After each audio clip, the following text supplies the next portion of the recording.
Salam Bapak Ibu yang terkasih dalam nama Yesus. Jumpa lagi kita dengan program yang namanya Thanks God It's Monday. Saya berharap kita dalam keadaan sehat senantiasa. Bapak Ibu yang terkasih, judul sharing saya pada hari ini adalah setia atau sikap orang yang percaya. Nats pendahulu kita didasarkan pada Amsal 20 ayat 6. Saya bacakan untuk kita. Banyak orang menyebut diri baik hati, tetapi orang yang setia, siapa yang menemukannya? Bapak Ibu, jika kita perhatikan dengan seksama ayat ini, bahwa Salomo hendak memperbandingkan dua sikap tentu berbeda kualitas. Yaitu pertama adalah baik hati. Orang lebih suka baik hati daripada setia. Mengapa demikian? Karena untuk menjadi orang baik hati tidak perlu proses yang lama. Misalnya, saya bawa nasi bungkus kepada seorang pengemis atau seorang pemulung di tempat keramaian, maka saya dikatakan orang yang baik hati. Apalagi saya berkali-kali melakukan tersebut, maka akan dikenal orang saya sebagai bapak yang baik hati. Padahal belum tentu ya Bapak Ibu ya. Yang kedua adalah sifat yang setia. Sifat setia ini susah dicari, makanya Salomo berkata, siapa yang menemukannya? Orang setia adalah sedikit. Mengapa? Karena untuk menjadi orang setia butuh proses yang panjang dan berlama-lama sampai seorang itu didapati tidak berlaku setia.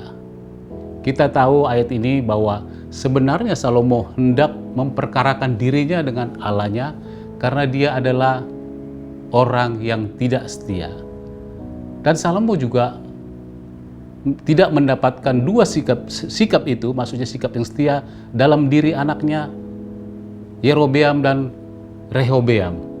Nah, Salomo telah gugur dalam hal kesetiaan. Sebenarnya Allah menaruh banyak harap kepada Salomo untuk sebagai prototipe, pembanding, dan menjadi contoh bagi kerajaan-kerajaan lain di sekitarnya. Tapi kesetiaan itu adalah gugur dengan sendirinya karena Salomo tidak benar-benar memegang perintah Allah. Nah, menjadi baik hati itu dipengaruhi musim. Tapi menjadi orang setia tidak dipengaruhi musim.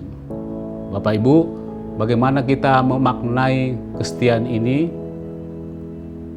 Dalam perjanjian lama kata setia itu dipakai kata emunah, artinya kokoh, kuat, tidak pindah ke lain hati, dan tidak menjual agamanya. Dalam perjanjian baru, kata setia dipakai kata pistis yang artinya hampir sama.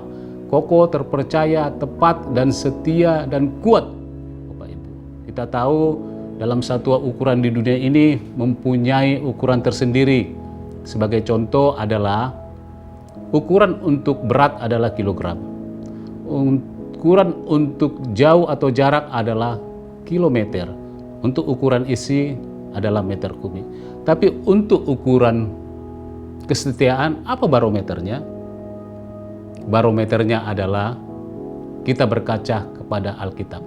Standarnya adalah standar Alkitab, yaitu standar Allah. Banyak tokoh-tokoh Alkitab yang setia, semisal Yusuf, Ayub, Hosea, Daniel, dan sebagainya. Mereka adalah tokoh-tokoh yang setia pada zamannya. Dari sinilah kita berkaca bahwa barometer yang setia adalah standarnya adalah Alkitab. Nah, saya akan membahas dua tokoh saja untuk menggambarkan bagaimana kesetiaan itu. Yang pertama adalah Ayub, yang kedua adalah Hosea. Yang pertama adalah Ayub. Banyak orang berkata bahwa kitab Ayub ini adalah kitab fiksi. Karena apa? Karena kalau kita membaca kitab Ayub, tidak diketahui asal-usulnya, tidak diketahui biografinya bagaimana, siapa nama bapaknya, siapa nama ibunya, dan keluarganya. Tidak ditulis dalam kitab itu, sehingga orang ragu. Tapi karena ada narasi dalam kitab Ayub, pasal 1 ayat 8 dan pasal 2 ayat 3, ketika Allah berbincang-bincang dengan iblis, maka keraguan itu tersortir dengan sendirinya. Juga kitab Yeskel membahas tentang kitab Ayub dalam Yeskel 14 ayat 14 dan ayat 20. Juga Yakobus juga membahas tentang Ayub di Yakobus 5 ayat 11. Jadi benar kitab ini adalah kitab benar-benar terjadi, bukan kitab fiksi. Bapak Ibu, kita tahu bagaimana penderitaan Ayub. Alkitab tidak melaporkan seberapa lama Ayub menderita. Tidak terlalu penting untuk kita berapa lama Ayub menderita. Yang penting bagaimana sikapnya. Ternyata dalam penderitaan itu butuh sikap yang setia. Dan Ayub telah membangun sikap yang kokoh dan setia itu ketika pada masa remajanya. Dari mana kita tahu? Dari Ayub pasal 29 ayat 4 berkata demikian.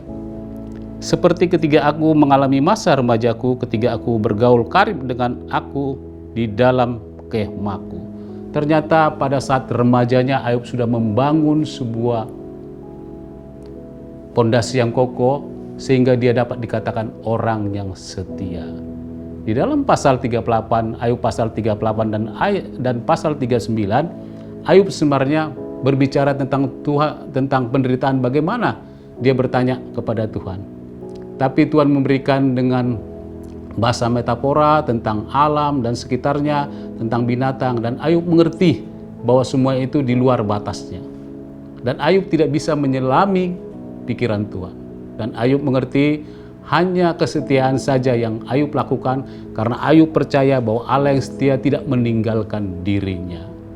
Perlu kita tahu bahwa Allah terlalu berani untuk mempertaruhkan seluruh keberadaan Allah jika kita melihat pada saat dia berbincang-bincang dengan iblis untuk menemukan satu sikap setia dalam diri Ayub. Kita bisa bayangkan Bapak Ibu, jikalau Ayub tidak setia, maka Tuhan akan menjadi olok-olokan iblis dan seluruh kepercayaan kita adalah sia-sia adanya. Tapi Tuhan menemukan, bahkan iblis sendiri ya Bapak Ibu, menemukan bahwa Ayub adalah orang yang setia pada masanya. Itulah barometernya. Dari situlah kita berkaca. Satu lagi Bapak Ibu yang sangat mengagumkan ketika saya membaca kitab Ayub, bahwa tidak ada nada-nada minor, nada-nada miring yang keluar dari perkataan Ayub untuk merengek-rengek minta kesembuhan. Malahan sakit yang diderita adalah sakit yang luar biasa yang tidak bisa digambarkan dengan keadaan manusia. Bagaimana dia menderita hari lepas hari, bulan lepas bulan, tapi satupun nada yang miring dan minor tidak ada untuk meminta kesembuhan daripada Tuhan. Karena apa? Karena tahu Tuhan sudah berlaku setia kepada dia. Demikian juga Ayub berlaku setia kepada Tuhan. Yang kedua ada Bapak Ibu adalah Nabi Hosea. Ketika firman Tuhan diberitakan kepada Hosea bahwa dia harus mengawini seorang perempuan sundal bernama Gomer, Hosea juga sama. Dia tidak berbantah-bantah dengan Tuhan. Masa saya harus mengawini seorang pelacur? Bukankah banyak gadis-gadis Yahudi yang cantik pada saat itu? Timbul pertanyaan, apakah Hosea tercemar secara moral? Tentu dia tercemar secara moral menurut pandangan manusia pada saat itu. Karena Tuhan membuat suatu aturan bahwa tidak diperbolehkan bahwa imam-imam orang Lewi bergaul dengan pelacur. Untuk berdekatan aja itu suatu kenajisan. Apalagi disuruh untuk menikah, itu adalah hal yang mustahil. Mungkin sanak keluarganya berkata demikian, Hosea, tolong cek kembali firman Tuhan itu yang kau dengar, apakah itu benar-benar terjadi atau hanya halusinasi dirimu saja. Tapi Hosea mungkin berkata kepada sanak saudaranya, benar itu adalah firman Tuhan. Dan Ayub juga Hosea mau dipakai Tuhan sebagai alat peraga untuk menemukan suatu sikap yang setia dalam diri. Itulah yang saya katakan barometernya. Kita berkaca kepada Alkitab karena Alkitab adalah standar kesetiaan untuk kita contoh. Lalu apa kesimpulan dan pelajaran yang kita petik dari semua yang kita bahas tadi di depan?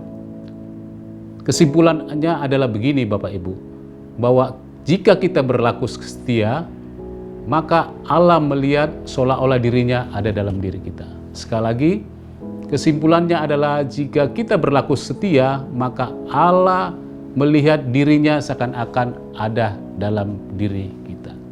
Juga Bapak Ibu, demikian halnya dengan kita, bahwa kita harus menjadi alat peraga dan mau dipakai Tuhan menjadi alat peraga untuk menentukan bahwa kita adalah mempunyai sifat yang setia.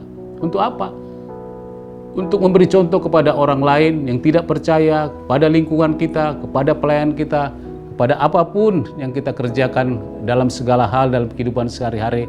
Mari kita didapati menjadi orang-orang yang setia. Demikianlah sharing kita pada hari ini. Tuhan berkati, mari kita berdoa. Kami mengucap syukur kepadamu Tuhan, kami sudah belajar tentang kesetiaan pada hari ini. Biarlah kami mau dipakai sebagai alat peraga Tuhan untuk menunjukkan bahwa kami adalah orang-orang percaya yang setia dalam lingkungan kami, dalam pelayanan kami, dalam pekerjaan kami, dalam segala hal. Sehingga kami menjadi contoh bahwa kami adalah orang-orang yang dipakai Allah untuk menunjukkan kasih Allah melalui sikap setia kami. Mampukan kami melakukannya Tuhan, dalam namamu kami berdoa. Amin.